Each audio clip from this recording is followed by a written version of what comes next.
recording started. Okay, so these recordings, just quickly before we start, these recordings are going to be in, you're going to find them in, you see where it says here Sandeep live stream, so one above Oxter live stream. So I'm actually going to move this here. So free chat, and then there's Sandeep live stream. So I live streamed quite a while ago, but you can see here, they're all going to be here. So I'm going to record them and I'm going to put them here. So everyone has access to them. All right, that's all I want to go through here. So when it comes to the S&P 500, so let's break this one down. So what we want to look for is the four pillars. I know some people here are going to be familiar with that, but some people aren't. So I'm just going to break down what these are because I get questions about these every day. And the main one is the key level. So key levels comes from these four things I'm about to talk about. So structure, dealing range, PD arrays, and then fair value gaps. These are the four fundamental principles that you need to analyze any market. So this comes before order flow, right? Order flow is something you need only at the end, right? So what we do is we do the four pillars, and then the four pillars gives us what we call the triple X model. Again, some of you may be familiar with this already. Some of it may be revision. So like Luca, for you, it's like revision this.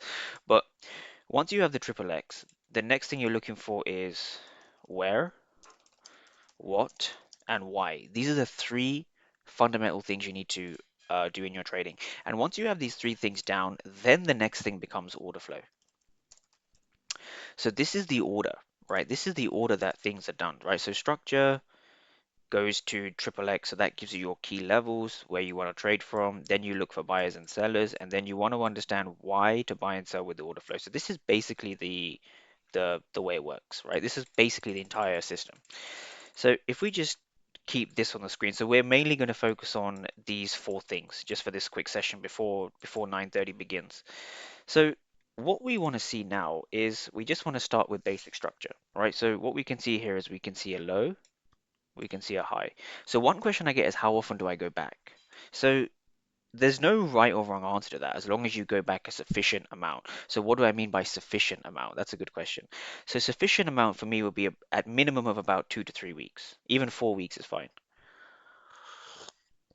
So we're just going to break this down. And so what we can see every time we break a low, we want an arrow. We just want to draw an arrow like this. Boom. So this is not a break over here. I just want to make that clear. This is not a break because it was a wick, right? This is the break. So when you're looking at structure in this way, we have a structure low, high, low, sufficient pullback, high, break, low. Draw an arrow. I'm going to make every single person who sends me charts draw their arrows, right? Draw an arrow. Because I see a lot of people, they start doing stuff like this, right? They start going like this, this, this, this. This is all wrong, right? It may look right, but it's all wrong. And your dealing range goes wrong, your levels go wrong, everything just goes wrong when you do that. Every time you see a structural high or low, you want to look for the break. So there's a break over here. So you want to ask yourself, when there's a break, right, which high was responsible for breaking this low? Well, the answer is it's going to be this one, isn't it? Because it's going to be high, low, high. Now this high was responsible for breaking this low, right? So I'm going to use the bar replay tool just to explain that again. So if you look here, for example, this was the highest point before we had the break, which was here. So that's sort of the logic that we're going with. So now from here we have again, we're just on step one. So we have the structure high, we have structure low. And now from here, what you want to understand is we've done step one, right? Because this is the most recent high. So I'm going to put it in red. So this is the most recent high. This is the most recent low.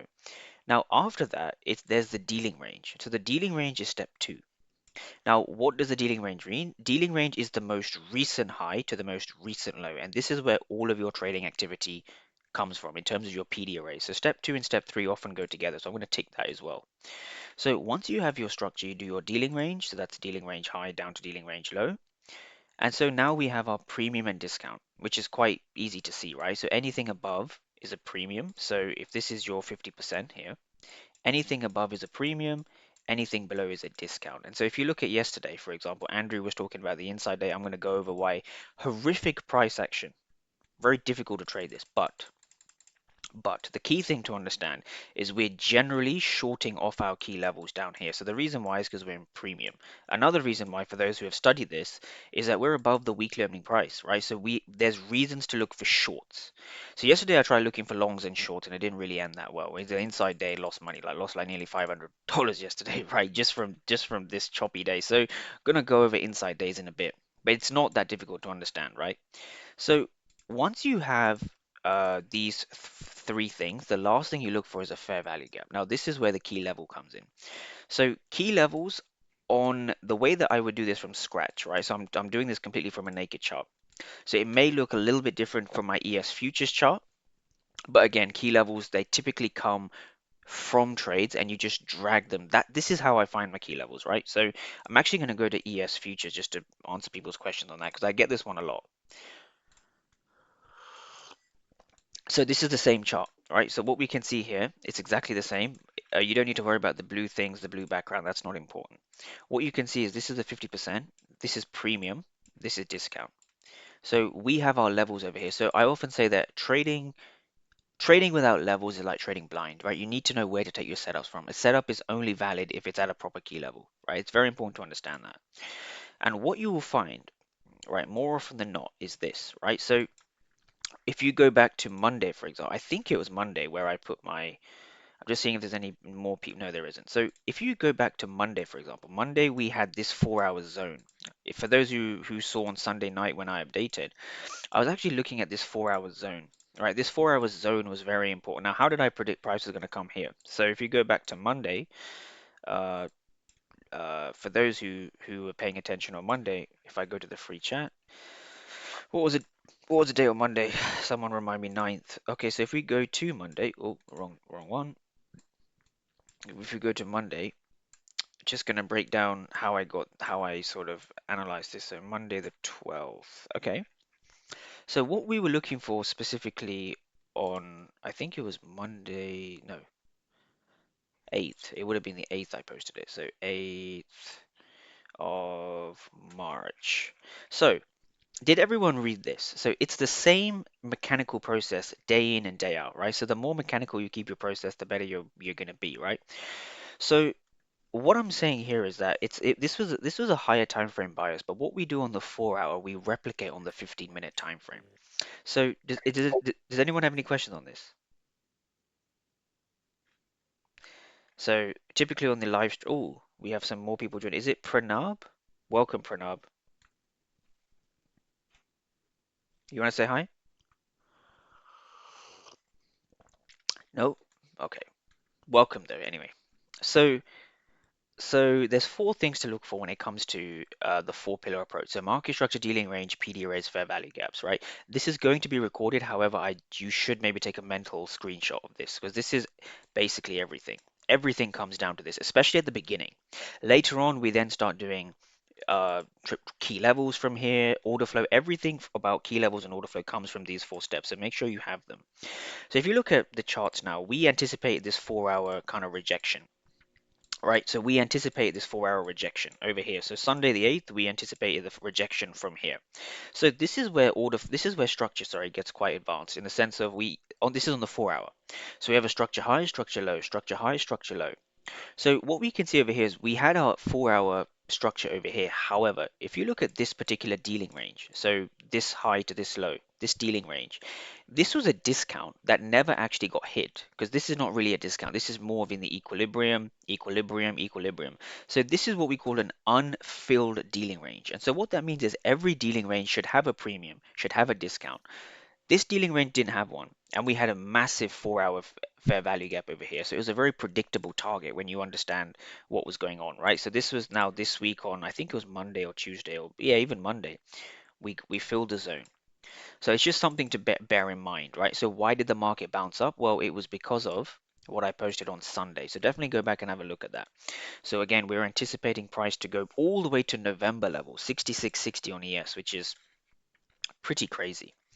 So now that we've done that, that's sort of the main thing. Hopefully everyone kind of understands that.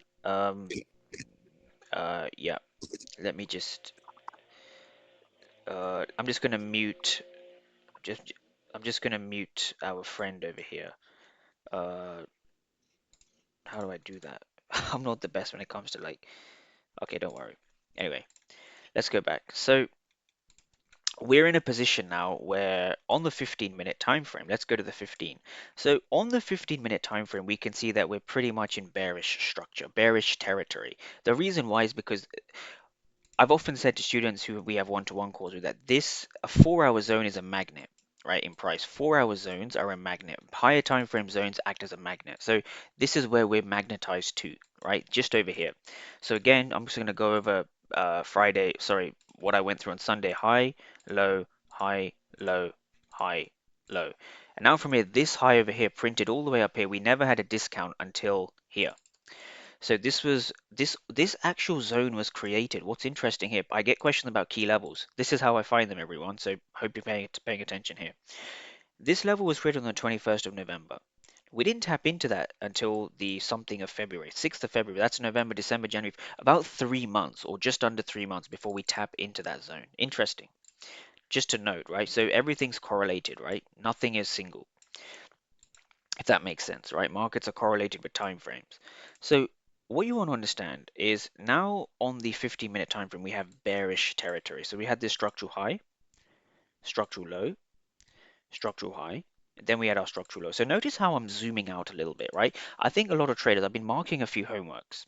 And one thing that I've found is that traders get too zoomed in. They start looking for orbs and they start looking for all this sort of craziness. I think it's natural to look for the entry model, but it's not so natural to understand where to take the entry model. So it's basically process and patience before execution, always like that. So I'm going to kind of zoom out and really break this down so traders can understand how I look at my structure. Maybe it's my fault for not making it clearer. I zoom out quite a lot. So structure high, structure low, structure high, structure low. Yeah. Now from here, let's keep following, right? Structure high. Then we had a break over here, structure low, structure high, structure low. Now we're having a correction. So when we look at the more recent price action, what we can see here, or at least understand, is that this is a structure high, structure low, structure high, structure low. So now what's happened is we've had a retracement into the premium, right? So how do I know it's premium? Because of this structure high, structure low. This is the only way you want to be using your fib. For those who want to use the fib, this is how you do it. Your only number you need is this number because that delineates premium versus discount. And so how I go about this is these are sort of my levels, and I'm going to explain how I get these levels because I get this question a lot. There's different ways that I find key levels, right? There's different actual ways that I find key levels. So this is one key level here. Yeah, this is, sorry, I'm just having something on my phone. Give me a second.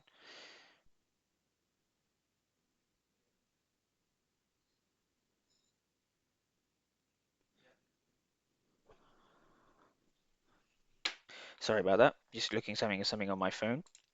So this is what I call a 15-minute fair value gap. And so one thing you'll find, sorry for the interruption there, one thing you'll find is that the 15-minute fair value gaps that are near previous day highs and lows, these are the ones that often give good levels. Not all the time. That's not my only way of finding key levels. This is just one of the ways I find key levels.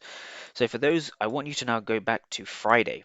If we go back to Friday, for example, what was the date on Friday? The 6th. All right, 6th of March. If we go back to 6th of March, for example, this was a very choppy trade, but it was a clean setup at the same time. So it was a clean setup, but not a clean trade, if that makes sense. So if you look at my execution on Friday, for example, at 67.50, what was really going on? I'm not sure if I put it in the free chat. I think James did, kindly enough. So what James posted, same sort of thing, right? What you'll notice here, what's very interesting is we have these big red candles, but what do you see inside of the red candles? This is the difference between trading and hoping or trading and gambling, right? It's understanding price action at your key levels, right? It's actually understanding what is going on beyond sort of just predicting candles. So James put something in here. Thank you, James. I don't even think he's in the stream today. No, he's not. Probably James lives in Mountain Standard Time, so he's probably waking up having his morning breakfast. But what we can see here again is what James has pointed out. Red candles with heavy buying activity, right? Aggressive buyers inside the green candles. And that is not something you can see here. But what James has done, part of his homework was to do this. He was trying to show me when we had a reversal higher, the red candles signified buying intent, which is something that you need to start doing at your key levels. So if I go to the VIP chat over here, for example, on the 6th of March, if I keep going up, so where are we now? 6th of March. I'm going to keep going up. There we go. So here was the trade. Horrible, horrible trade, right? So this trade actually broke even and I actually executed again. I took two setups that day because my first one hit break even. So I'm quite strict with break evens. But breaking down the actual key level over here, what we can see again, one of the ways I find key levels is simply by a 15-minute fair value gap, the candle before, and we tap into the zone. This is one way of doing it. Now, another one you'll see just above is here, and this is a better example of this. So hopefully people can see. I get this question a lot about key levels, so I want to try and answer it as succinctly as I can for the time I have left on the call, which is only another 5 minutes or so. So basically, what's going on here is this. We had a 15-minute fair value gap, right? Sellers were in control, buyers were in control, buyers were in control. Even over here, buyers are in control. Now, it's not just me guessing. I've seen the order flow to confirm it. Now, the way that I use order flow is not that complicated if you're interested in actually, doing it properly, right?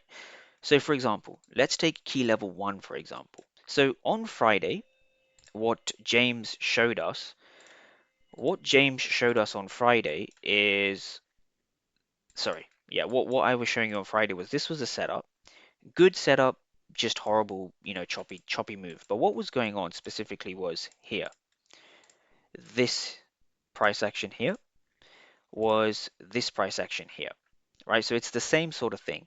These two candles, sorry, these two charts on the left and right are identical. Your job is to understand and appreciate that. So look at what was going on just below the wicks, just below. We wicked below on two separate occasions, here and also here. These two, here and here. These are aggressive sellers, right? These are aggressive sell orders.